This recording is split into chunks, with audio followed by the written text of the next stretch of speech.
തിരുവോണത്തിൻ്റെ രുചിയെന്ന് പറയുന്നത് ചിലർക്ക് അവിയലിൻ്റെയാണ്, മറ്റു ചിലർക്ക് ഓലൻ്റെ, കാളൻ്റെ, പായസത്തിൻ്റെ ഒക്കെ രുചിയാണ്. നമ്മൾ അന്ന് കഴിക്കുന്ന സദ്യയിലെ വിഭവങ്ങളുടെ രുചിയായിരിക്കും നമുക്ക് തിരുവോണത്തിൻ്റേത്. പക്ഷേ എന്നെ സംബന്ധിച്ച് എൻ്റെ രുചിയെന്ന് പറയുന്നത് ഈ ചിപ്സിലും ശർക്കര വരട്ടിയിലും ഒക്കെയാണ്. അത് ആദ്യമേ കൊണ്ട് വെക്കുമ്പോൾ തൊട്ട് ഞാൻ അതിൽ നിന്ന് പെറുകി കഴിക്കാൻ തുടങ്ങും. എന്നാൽ പിന്നെ അത്ര ടേസ്റ്റുള്ള ഈ ചിപ്സ് നിങ്ങളെ കൂടി ഒന്ന് കാണിക്കണ്ടേ? ഇതാണ് ആ വീഡിയോ.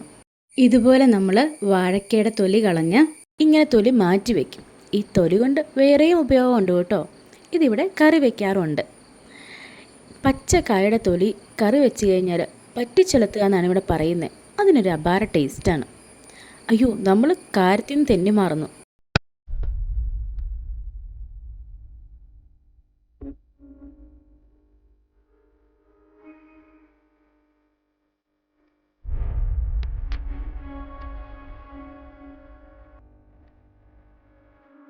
നമ്മുടെ വാഴക്കയുടെ തൊലി ഇതുപോലെ കളഞ്ഞ് മഞ്ഞൾ വെള്ളത്തിൽ ഇട്ട് വയ്ക്കും.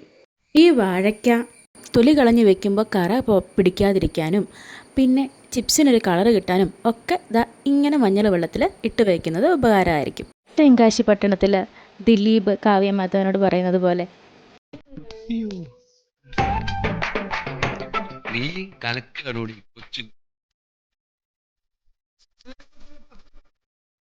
അപ്പം നമുക്ക് ഉള്ളിൽ പോയിട്ട് നമ്മുടെ പണി തുടരാം. ഇല്ലെങ്കിൽ ചിപ്സും ശർക്കര വരട്ടിയൊന്നും ഓണത്തിന് കഴിക്കാൻ പറ്റില്ല. അപ്പോൾ വാഴയ്ക്ക മഞ്ഞൾ വെള്ളത്തിൽ നിന്ന് എടുത്തു. ഇനി നമ്മുടെ ടാസ്ക് എന്ന് പറയുന്നത് ഇത് വറുത്തെടുക്കലാണ്. അതിനായിട്ട് ഒരു ചീനച്ചട്ടിയിലേക്ക് എണ്ണ ഒഴിച്ചു. എണ്ണ കുറച്ച് കൂടുതൽ ആവശ്യം ഉണ്ടാവും, കാരണം നമ്മൾ ചിപ്സും ശർക്കര വരട്ടിയൊക്കെ ഒന്നിച്ച് നമ്മൾ വറുത്ത് കോരുവാണ്. ഇങ്ങനെ ചെയ്യുന്നതായിട്ട് നല്ലത്. എപ്പോഴും ഒന്നിച്ച് ചെയ്ത് കഴിഞ്ഞാൽ നമുക്ക് കുറച്ച് എണ്ണ ലാഭിക്കാം. ഇനി ഒരു ഐശ്വര്യമായിട്ട് ഒരെണ്ണം ആദ്യമേ ഇട്ടു. എന്തിനാണെന്നറിയാവോ? എണ്ണ ചൂടായോ എന്നറിയാനായിട്ട്. ഇനിയാണ് നമ്മുടെ പോരാളിയുടെ അസൽ പോരാട്ടം. നിങ്ങൾ വിചാരിക്കുന്നുണ്ടാവും ഇപ്പം ഞാൻ വീഡിയോയുടെ സ്പീഡ് കൂട്ടിയിട്ടിരിക്കുകയാണെന്ന്. ഒരിക്കലുമല്ല, ഇതിങ്ങനെയാണ് കേട്ടോ. എക്സ്പേർട്ടാണ് എൻ്റെ അമ്മ. സാധാരണ എല്ലാവരും ഇത് അരിഞ്ഞ് മാറ്റി വയ്ക്കുക, അല്ലെങ്കിൽ ഗ്രേറ്ററിൽ നേരിട്ട് അരിഞ്ഞിടുകയോ ഒക്കെ ചെയ്യുവാണ്. അരിഞ്ഞ് മാറ്റി വെച്ചാൽ ഒട്ടിപ്പിടിച്ചു പോവും തമ്മിൽ, ഈ അരിഞ്ഞ് വെച്ചിരിക്കുന്നത് തമ്മിൽ. അതുകൊണ്ട് സാധാരണ ഗ്രേറ്ററിൽ നേരെ അരിഞ്ഞിടുവാണ്. പക്ഷേ നമ്മുടെ പോരാളി ഇങ്ങനെ നേരിട്ട് കൈകൊണ്ട് തന്നെ അരിഞ്ഞിടുവാണ് കേട്ടോ. ഇത് ചിപ്സ് എന്നല്ല, എല്ലാത്തിലും ഇതേ സ്പീഡാണ്. ഈ തോരനുള്ള പച്ചക്കറി അരിഞ്ഞാലും ഒക്കെ ഇങ്ങനെ തന്നെയാണ്. അപ്പോൾ ഇങ്ങനെ സ്പീഡിൽ അരിയാൻ പറ്റില്ലാത്തവർക്ക് ഒരു ഗ്രേറ്റർ വെച്ചിട്ടും ഇങ്ങനെ അരിഞ്ഞ് നേരിട്ട് എണ്ണയിലേക്ക് ഇടാവുന്നതാണ്.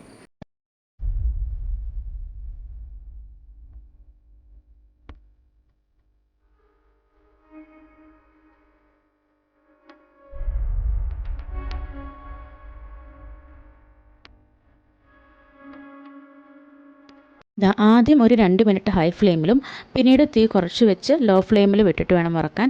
എന്നിട്ട് എണ്ണയുടെ ചൂട് കുറയുന്നത് കണ്ടു കഴിഞ്ഞാൽ നമുക്ക് വീണ്ടും ഹൈ ഫ്ലെയിമിലേക്ക് ആക്കി നോക്കി അതിൻ്റെ ചൂട് പാകപ്പെടുത്താവുന്നതാണ്.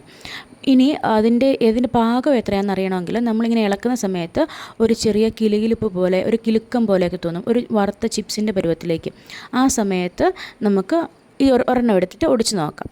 ഒരു 15 മിനിറ്റോളം എടുക്കും ഏകദേശം ഇതൊന്ന് ആയി വരാനായിട്ട്. ഒരു 10 മുതൽ 15 മിനിറ്റ് വരെ ഏകദേശം എടുക്കും.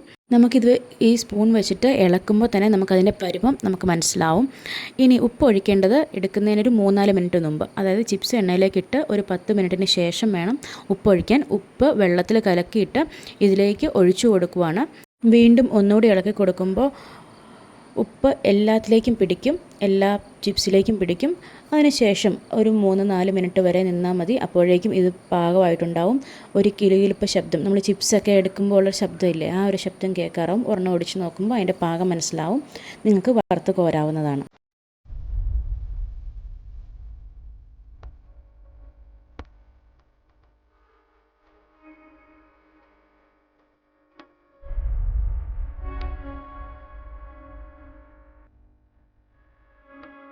ചിപ്സിൻ്റെ പരിപാടി ഏകദേശം ഇവിടം കൊണ്ട് തീരുവാണ്.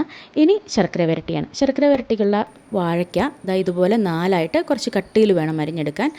പിന്നെ വേണ്ടത് ചുക്ക്, ജീരകം, ഏലക്ക, ഇത് മൂന്നും നന്നായിട്ട് പൊടിച്ച് വെക്കണം. ഇനി ഒരു 3 കിലോ വാഴയ്ക്കായ്ക്ക് 3/4 കിലോ ശർക്കര എന്ന രീതിയിലാണ് നമ്മൾ ഉരുക്കേണ്ടത്. ഇതിലെ കട്ടും കരടൊക്കെ മാറ്റാൻ വേണ്ടിയിട്ട് നമ്മൾ ഉരുക്കിയതിന് ശേഷം അരിച്ചും കൂടെ വെക്കണം കേട്ടോ. ഇനി ശർക്കരയുടെ പരുവ് എങ്ങനെയാണെന്ന് അറിയാനായിട്ട് നമ്മളിതിങ്ങനെ പിടിക്കുമ്പം ഒരു നൂല് പരുവത്തിൽ വരും. ഇങ്ങനെ നൂല് പോലെ വലിയുന്ന പരുവത്തിൽ വരുമ്പം അതാണ് കറക്റ്റായിട്ടുള്ള പരുവം. ശർക്കര ഉരുക്കുന്നതിൻ്റെ പരുവം ആയെന്ന് മനസ്സിലാവും. അപ്പോൾ നമുക്കിത് അരിച്ച് മാറ്റി വയ്ക്കാം. ഒരു വലിയ പാത്രത്തിലേക്ക് മാറ്റി വയ്ക്കും നമുക്കൊന്ന് ഇളക്കാനായിട്ട്. അപ്പോൾ ഇതാ കണ്ടോ, ഈ ഒരു പരുവ് എത്തണം. ഇങ്ങനെ നൂല് പോലെ വലിയണം. ഈ ഒരു പരുവത്തിലെത്തുമ്പം ആവശ്യത്തിന് ഉരുക്കിയിട്ടുണ്ടാവും. ഇനി അതിലേക്ക് നമ്മൾ പൊടിച്ചു വെച്ചിരിക്കുന്ന ഏലക്ക, ചുക്ക്, ജീരകം ഇതും കൂടെ ചേർത്ത് കൊടുക്കുകയാണ്. ഇനി ഇതിന് മുമ്പായിട്ട് തന്നെ നമ്മൾ വാഴയ്ക്ക വറുത്ത് കോരിയിട്ടുണ്ടാവും. വാഴയ്ക്ക ചിപ്സ് പോലെ തന്നെ അതേ എണ്ണയിൽ അപ്പം തന്നെ നമ്മൾ വറുത്ത് കോരുവാണ്. അത് നമ്മൾ കാണിച്ചിട്ടില്ല, വീഡിയോയ്ക്ക് ഒരുപാട് ലാഗ് വരാതിരിക്കാൻ വേണ്ടിയിട്ടാണ്. അപ്പോൾ അത് വറുത്ത് കോരുന്നതെന്ന് വെച്ചാൽ ഇത് എണ്ണയിലേക്കിട്ട് ആദ്യത്തെ 2 മിനിറ്റ് ഹൈയിൽ വെക്കണം. അതിന് ശേഷം ഒരു അരമണിക്കൂറോളം ലോ ഫ്ലെയിമിൽ വെച്ചിട്ട് വേണം വറുത്ത് കോരാൻ. കാരണം അതിന് കുറച്ച് കട്ടി കൂടുതലാണ്. അപ്പോൾ നന്നായിട്ട് വെന്ത് വരാൻ, ആ വറുത്ത പരുവത്തിലേക്ക് വരാനായിട്ട് ഒരു മണിക്കൂറോളം നമ്മൾ സിമ്മിൽ തന്നെ വെക്കണം. ലോ ഫ്ലെയിമിൽ വെച്ച് അത് വറുത്ത് കോരണം. വറുത്ത് കോരാറാകുമ്പം ഹൈ ഫ്ലെയിമിലിട്ട് വറുത്ത് കോരണം. ഇല്ലെങ്കിൽ ഇത് ഒരുപാട് എണ്ണ കുടിക്കും.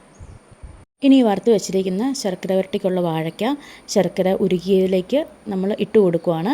എന്നിട്ട് നന്നായിട്ട് ഇളക്കി കൊടുക്കണം. എല്ലാത്തിലേക്കും ഈ ശർക്കര വന്ന് പിടിക്കത്തക്ക രീതിയിൽ നന്നായിട്ട് ഇളക്കി കൊടുക്കണം. ഇളക്കി കൊടുത്ത് അതിന് ശേഷം മാറ്റി വെച്ചാലും ഇടയ്ക്ക് ഒന്ന് ചൂടാറുന്നിടം വരെ ഇടയ്ക്കിടയ്ക്ക് ഒന്ന് ഇളക്കി കൊടുത്തുകൊണ്ടിരിക്കണം. ഇല്ലെങ്കിൽ ഈ ചൂടുള്ളത് കൊണ്ട് ഇത് വീണ്ടും ഇങ്ങനെ കട്ടയായിട്ട് ഒറ്റക്കട്ട പോലെ ഇങ്ങനെ കട്ടയായിട്ട് വന്നിരിക്കാൻ സാധ്യതയുണ്ട്. അതുകൊണ്ട് ചൂടാറുന്നിടം വരെ ഇടയ്ക്കിടയ്ക്കൊന്ന് ഇളക്കി കൊടുത്തുകൊണ്ടിരിക്കുക.